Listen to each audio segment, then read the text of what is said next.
Ya ngakak banget ya Dokter Tifa cari muka kepada Pak Joko Widodo. Dia mengaku 2014 dia memilih Joko Widodo. Benarkah demikian?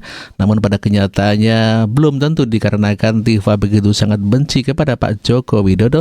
Dan inilah pernyataan Dokter Tifa. Pengadilan. Nggak ada masalah kan tadi saya sudah bilang.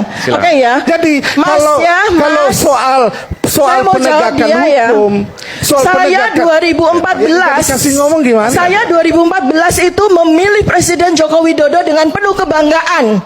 Penuh kebanggaan. Ya, lihat Kenapa? aja di waktu akun itu, media sosial ibu itu pada waktu banyak itu, nggak terkait dengan Pak beliau, Joko yang dibahas-bahas. saya bangga sekali Soalnya saya lihat karena riwayat ibu itu beliau semuanya adalah itu mayoritas mengatakan alumnus mengkritik Universitas dan Gajah membahas-bahas Mada. Pak Jokowi gitu loh. Saya Soalnya bangga tendensinya sekali. nggak baik gitu Tetapi loh. kebanggaan saya Artinya kemudian apa? runtuh. Kebanggaan saya Ibu, kemudian duduk aja, runtuh. Bu. Kita Nah, bisa ini. Kita ketika mau pidato beliau atau apa di sini? memenjarakan Ya, itulah tadi pengakuan Dokter Tifa yang mengaku 2014 dia memilih Jokowi dan dia bangga dikarenakan katanya Pak Jokowi adalah alumnus UGM, ya mungkin sama seperti dirinya ya mengaku sebagai alumnus UGM. Namun demikian pada kenyataannya ini adalah proses hukum, tidak perlu dipertanyakan lagi ataupun karena sudah proses begitu ya. Ini airnya Bawa air sendiri kalau bisa, Bang.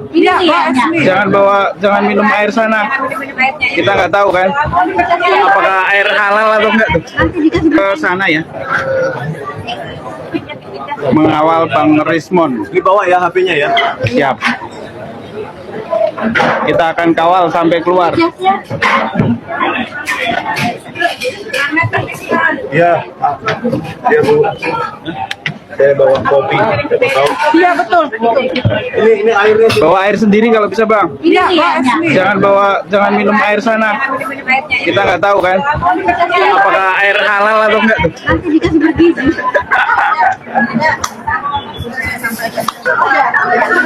Ya teman-teman, Bang Rismon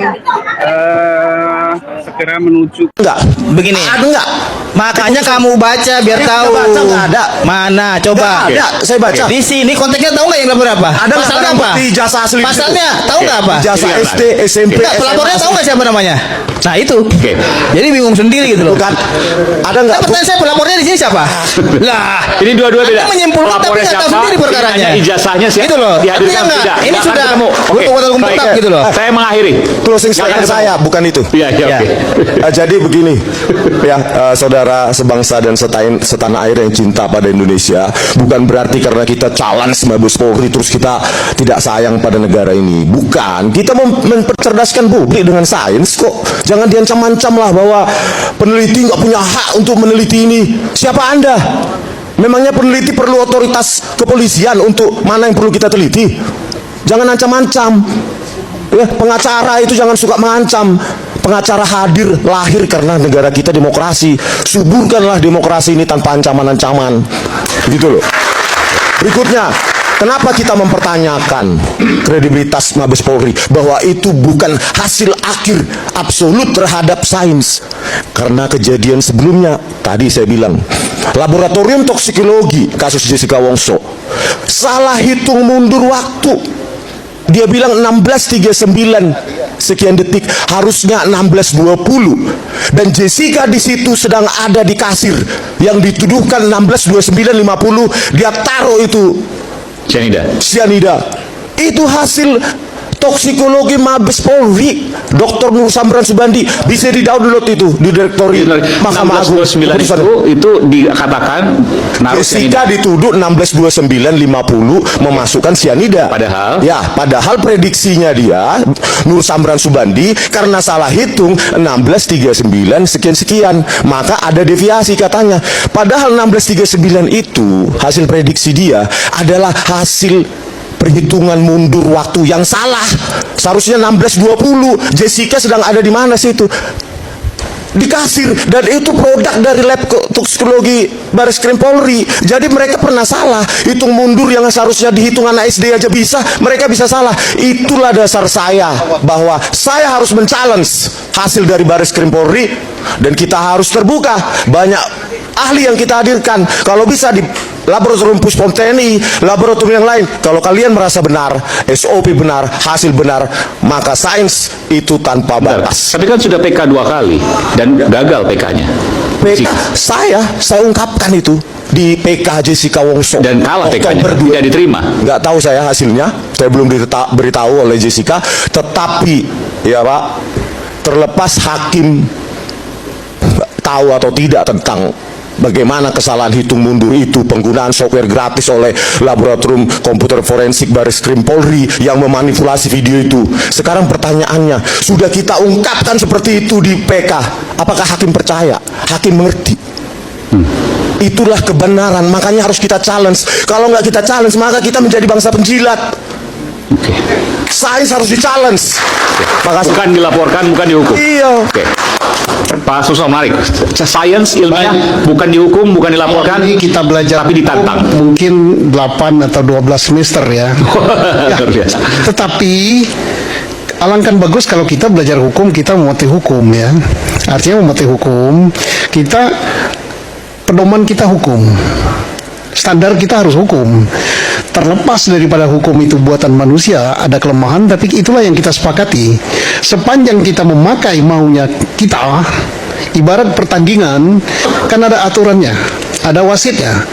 Kalau kita kalah, kita menyalahkan wasit atau menyalahkan aturan, maka mau apa kita bertanding?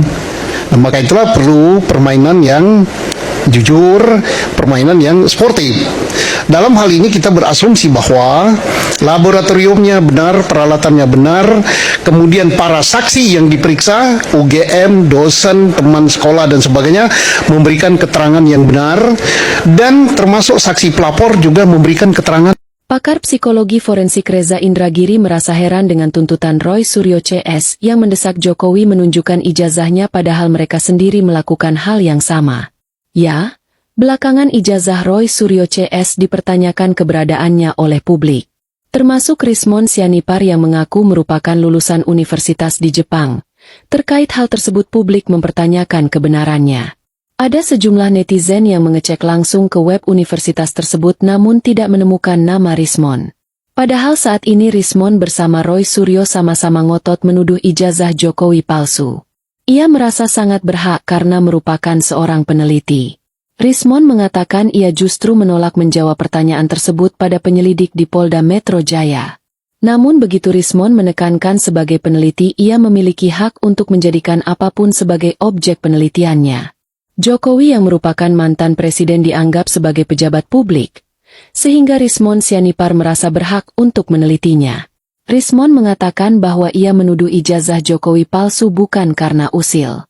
Rismon Sianipar justru menyinggung Direktur Tindak Pidana Umum, Dirtipidum, Bareskrim Polri Brigjen Juhandani Raharjo Puro yang tidak menunjukkan bentuk fisik dari ijazah Jokowi saat konferensi pers beberapa waktu lalu. Bareskrim justru menampilkan foto ijazah Jokowi dengan kualitas gambar yang buruk menurut Rismon.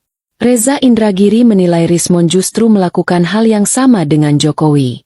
Rismon pun langsung membantah hal tersebut.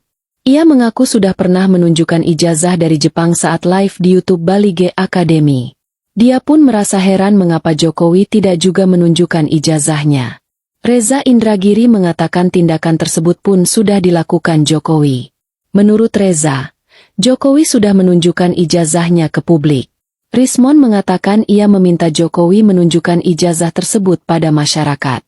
Menurut Reza, Jokowi sudah menunjukkan ijazahnya ke hadapan publik. Tapi menurut Rismon masalah tidak berhenti sampai di situ saja.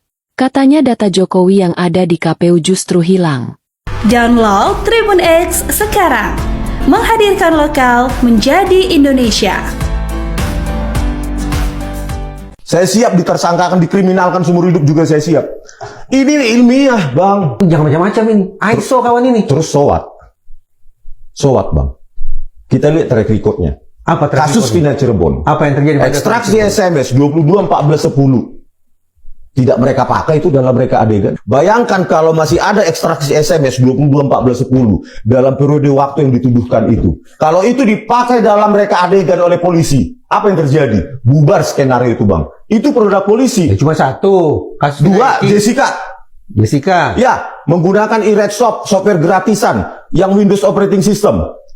dan berbohong mengatakan itu software yang memang tersedia di DVR FD161S DVR Telview, padahal itu Linux operating system, beda alam, di sini laut, di sini udara, nggak mungkin itu, dan tetap berbohong. Itu produk laboratorium komputer forensik Bareskrim Polri itu. So what? Penipu. Hanya 2 Itu kekilafannya. cacat. KM50 mau saya ceritakan. Apalagi KM50 polisi memerintahkan data CCTV, HP di rest area KM50 dihapus. Belum lagi genangan darah tidak di polis lain, dibersihkan. Terus 20 jam sebelum kejadian 7 Desember, 20 jam sebelumnya fiber optik putus, percaya nggak? Tidak dianalisa serat optiknya itu bagaimana, digunting, dimakan tikus atau apa, dikena petir. Nggak ada, Bang. Hanya dibilang tidak dapat mengirimkan gambar ke server kami di Bekasi. Percaya nggak itu? Bayangkan, data CCTV, data HP di masyarakat rest area KM50 itu sangat penting dalam digital forensik. Komentar-komentar sinis dari Bang Rismon tadi itu datang dari seorang individu bernama Rismon. Bukan. Sementara ini lembaga ini sudah dinilai satu komite akreditasi kalau nasional. Kalau itu benar lembaga itu menjalankan tugasnya dengan benar. Ya. Kenapa kasus Sambo terjadi? Jadi 4 nih, jadi kasus Sambo juga. Bahwa terjadi katanya tembak-menembak. Padahal tidak. KAN. Coba dengarkan ini. Coba periksa metadata dari video CCTV Jessica di BAP Muhammad Nur Al-Azhar dan Christopher Harimaryanto. Periksa kalau berani. Saya siap ditersangkakan, dikriminalkan seumur hidup juga saya siap. Ini ilmiah, Bang. Sama seperti ini tadi, kepastian alam. Kita hidup di darat, gak mungkin kita hidup di air.